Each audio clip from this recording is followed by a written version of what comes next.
Sana nur vermesi şöyle dursun, bilakis kapkara bir hale koyar. Kendisinin nuru yok. Onunla görüşüp konuşanlar nereden nurlanacak?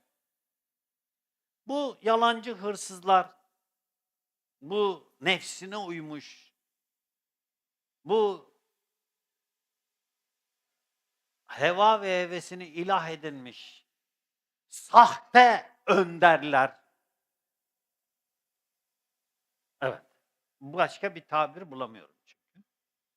Bunlar heva ve heveslerini ilah edinmiş, nefislerine uymuş, Kur'an ve sünnet-i seniye tebliğ etmeyen, salt, dini Kur'an ve sünnet noktasında anlatmayan bu sahtekarlar, bu hırsızlar, bu yalancılar, bunların kendilerine hayrı yok ki başkalarına hayrı olsun. Bunlar kendileri nurlanmamış ki başkalarının nurlandırmasına sebep olsun. Câsiye ayet 23. Kendi hevasını ilah edinen, Allah'ın da bir ilim üzere şaşırttığı, kulağını ve kalbini mühürlediği, gözünün üzerine perde çektiği kimseyi gördün mü? Evet, bunlar heva ve heveslerini ilah etmişler. Hak ve hakikati görmeleri, hak ve hakikati anlatmaları, hak ve hakikati yaşamaları mümkün değil. Bunlar çünkü heva ve heveslerini ilah edindiklerinden bunların gözlerine perde çekilmiş, kulakları tıkanmış, kalpleri de mühürlenmiş.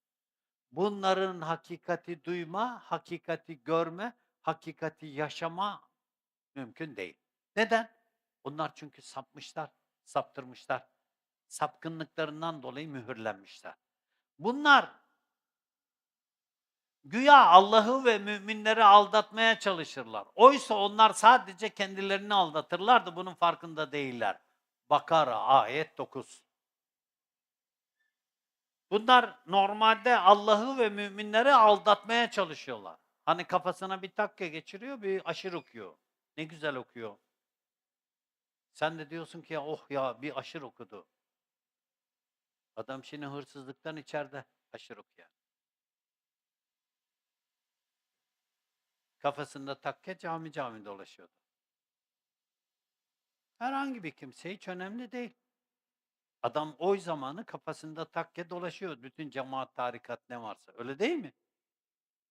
Ulan adam seçiliyor. Seçildiği gün gece seçilmesinin şerefine kamyon kasasıyla bira, şarap, rakı dağıtıyor. Lan sen daha 2 gün önce bilmem ne tarikatını ziyaret ettin. Ve namussuz adam, ve yalancı adam, ve hırsız adam, ve düzenbaz. Sen ne yaptın böyle?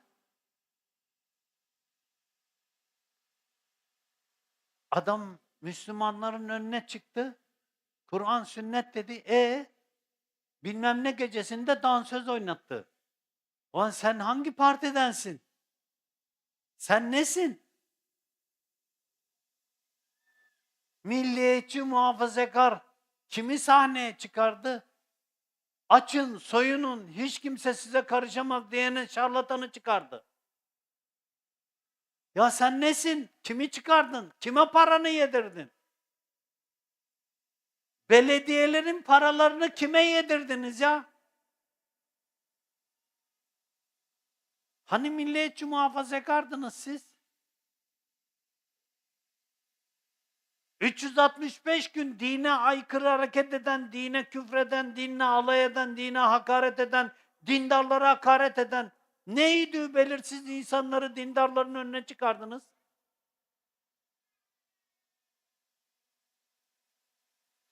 Hiç unutmam.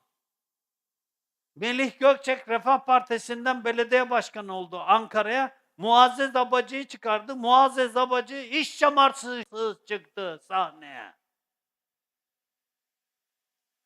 Işıklar vurunca iş çamaşırı olmadı çıktı Muazzez Abacı dedi ki hususi öyle giyindim dedi.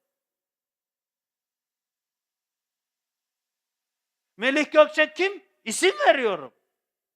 Ankara Belediye Başkanı hangi partiden? Refah Parti'den. Bu ne?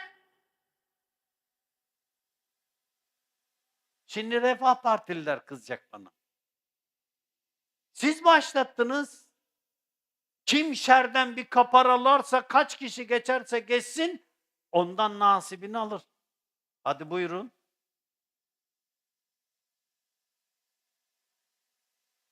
Hadi buyurun. Bütün siyasetçiler sonra bunu yaptılar mı? Yaptılar. Hani nerede milliyetçi muhafazakarlar? Kime oy verdiniz? Heva ve hevesini ilah edinenin peşinden gittiniz. Heva ve hevesini ilah edinen kimseye oy verdiniz. Ve gidip oyunuzun takipçisi olmadınız. Biz size bunun için mi oy verdik? Demediniz. O gitti hırsızlık yaptı, ona demediniz. Gitti yolsuzluk yaptı, ona demediniz. Gidip makamına oturup sen nasıl rüşvet aldırıyorsun burada diyemediniz. Siz de hesaba çekileceksiniz.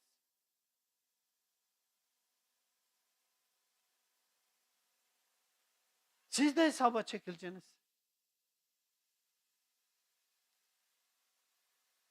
O hesap günü ki zerrece hayır yapanın hayırı karşılıksız kalmaz. Hesap günü. Zerrece şer işleyen cezasız kalmaz. Hesap günü. Sen ne yaptın? Kimi alkışladın? Hırsızı. Kimi alkışladın? Fuhuşçuyu. Kimi alkışladın? Rüşvetçi. Kimin peşinden gittin? Kardeşler, bu işler parasız olmuyor. Getirin bakalım. Hadi bir de makbuz bastırın dernek adına. Hadi bakalım bir para toplayın. Dergah yapacağız. Yatılı Kur'an kursu yapacağız. Cami yapacağız. Orada okutacağız insanları. 3-5 tane de genç kafalarına birer tane takke beyaz, birer tane cübbe. Hafızlık açtık. Kur'an-ı Kerim açtık. Toplayın. Toplayın. Ütün. Yiyin. Boğazınıza durmaz sizi. Neden? Mideniz ona alışmış. Midesi helala alışanın boğazına şüpheli girmez. Adamın midesi ağrır, karnı ağrır. Allah'ı zikrediyorsa o kalp, bu mideye rahatsızlık verir. Bir şey var der. Dikkat et. Kokusu yanlış gelir o yemeğin. Kokusu farklı gelir.